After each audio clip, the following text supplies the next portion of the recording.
The other day I started off the FTM 101 thing, videos, I don't know, and I said I would get into more into depth about all the other things.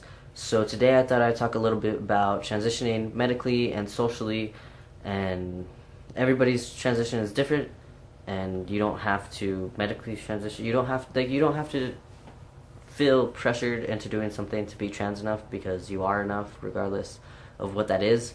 So just know that I advocate socially transitioning as much as I do medically transitioning. Just because I medically transitioned doesn't mean that I don't see other trans people who didn't medically transition as anything lesser, because if anything, I think more power to you. But yeah, I thought I'd just talk about it a little bit and see how it goes. Yeah? No? Yeah? Okay. Let's go.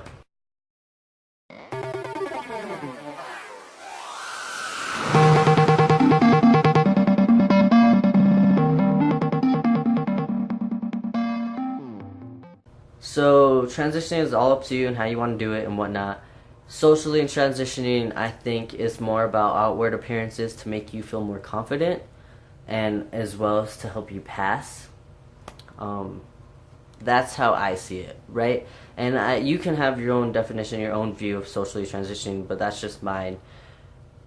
So, and the reason I say that is because in my experience, that's how it was for me. So we're all different, we all have our own experiences, and for me, that was mine.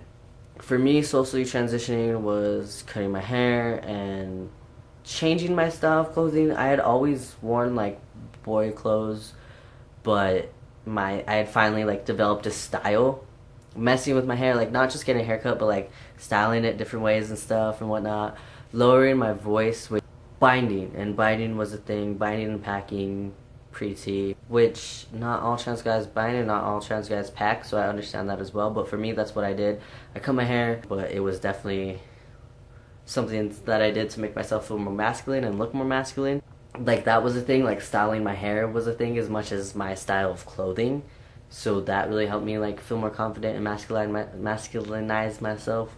So I think if you have any other, what you think socially transition is, let me know in the comments below, and like tell me like what you did that meant that, or means like you're socially transitioning and whatnot. I also picked out a name, which was Kaden, and I had people call me Kaden, and I would introduce myself as Kaden, and have them use male pronouns and whatnot. So yeah, I guess in socially transitioning has to do with passing, in my opinion. But let me know what you think at the bottom, and what, like I said, what you do and all that stuff. Just let me know. I don't know. Tell me. I'm interested. Even if you think I'm completely wrong, like tell me, because that would be interesting to know as well. Like, medically transitioning has to do with hormone blockers, hormones, and surgeries. But like I said, not all trans people choose to do these things or to take these things on, and sometimes they choose all of them. Sometimes they only choose some of them. Sometimes, it's a mix and match party, right? It's all different. Hormone blockers are typically what people would take pre-puberty, that's a word, before puberty, or instead of taking hormones. So for a trans guy, though, you can take hormone blockers as opposed to taking testosterone. That'll just stop everything. You'll stay exactly where you are. So that is what some trans guys do, and then there's some trans guys who will take the hormone blockers and then get like top surgery, or all that stuff. So yeah, and there's different reasons as to why a person will choose to take hormones or not to take hormones, or to do this or not to do this. So then on the other end of that, you have your hormones. So FTM only has to take testosterone, and that's all. This is all up to you. Like if you choose to do it, and testosterone will give you all those changes that you would see through puberty. For FTMs, I just want you guys to know that if you ever try to increase your testosterone dosage and do something like basically overdose on your testosterone, that it's just going to revert back into estrogen. So maybe don't do that, and just listen to your doctors. And I know sometimes we get a little bit like anxious and we want to say things right here, right now, and just don't do too much tea, because then you're going to just turn it back into estrogen, and then what was the point, right? I will get into more depth about hormones when I talk about those specifically. Surgeries can be a variety of surgeries. There's not just like one surgery or the surgery. Like that's not a thing. And some trans people don't even choose to have surgery. So Top surgery, if you're FTM, it would obviously be to make your chest more masculinized and remove any fat or whatnot in the tissue. Me personally, I want top surgery, but I'm working on the funding. My GoFundMe is down below, and I know you guys know that, and I'm sorry, I'm always like talking about it, but it is down below if you want to share or donate. And I am working, and I'm working on building my funds for my top surgery. Bottom surgery can be anything. With the FTM, it's obviously going to be something to create a phallus, but I will get more into depth about the surgeries when I talk about those specifically as well. And you can do other surgeries, like you can do like facial structure surgery. You know, there's a bunch of different surgeries that you can choose to do or not to do. Medically transitioning, hormones, hormone blockers, surgery, and like I said, it's up to you if you choose to medically transition, and if you do choose to medically transition, it's up to you as to what you choose to do in those like aspects, if you choose to do this and this and this and this. So it's all personal, and yeah, hopefully that was informative. I know transition is kind of like all personal, it's all kind of like self-explanatory in itself because of the fact that it's personal, so I can't really tell you how to transition either way, but just to help other trans guys out there, because that's where I'm really educated and I know my stuff is like the trans male side of things. Before I go, I got a low rider on my beanie because that's how I roll.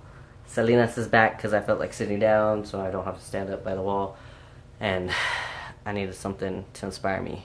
Well, I did my videos, so I'm woke, got some woke gear finally. Still, the product is coming to concert in November 5th, which I'm trying to actually find somebody to go with me. So if you want to go with me to concert, let me know and let's go. I did a photo shoot with Ea Loca recently, and check them out at _Ea Loca, www.ealoca.com. I did talk about the sports tape in one of my videos, and yes, I'm still using it, and yes, I still think it's great, but I also want you guys to know that it's super, super, super, super dangerous and really, really, really, really bad for you, and I know that from first-hand experience because I'm red everywhere, I'm cut up, and I have to go to a concert. Well, I don't have to, but I have a free ticket to a concert tomorrow that I'm going to, and they pat you down, so I'm gonna be binding with it because I have no other way to bind. So I'm really terrified that I'm just gonna cut myself up more, and I'm trying to wait till the last possible minute to do it, but I'm getting picked up at like 5 and the concert's at 7 and it's probably gonna end at like 11 or midnight, so I'm probably gonna have the tape on for a really long time, so I'm probably gonna end up cutting myself up again. But it's like my only option of binding right now, and it is really good minus that, but just know it's really dangerous, and I can tell you that from experience, so please try to stick to binders. I do want to give away that binder, the full-length black medium-size binder from Underworks, but I do want to get to 500 subscribers maybe, so when I get there I will give it away because binders are the best way to bind. It's just I can't wear them anymore, unfortunately. So lastly, I got into contact with this other YouTuber, and he's gonna send me candy and I'm gonna send him candy, so soon we're gonna send each other candy and have videos of each other eating each other's candy. So yeah, his name is Austin Faulkner. I hope I said that right. I probably said it wrong, but yeah, and we're about to send each other candy, so soon that'll be happening. I don't know when, because I need to like go get candy and send it, and I don't know how long it'll take to send, but I do have some ideas of what I'm gonna send. So yeah, and I'm kind of interested to see what he's gonna send, especially because I don't really eat candy. So if you like these videos or whatnot, give them a thumbs up. If you don't comment below and let me know, or message me and let me know. Like, just tell me, even if it's bad things, tell me bad things. That's okay, I can take it. It's not the first time. So and subscribe to this channel if you're not subscribed already. I do post videos every Wednesday and Saturdays, and if you want to see anything specific, let me know. That's all I have today. It was fun hanging out. See you guys next time. Peace out.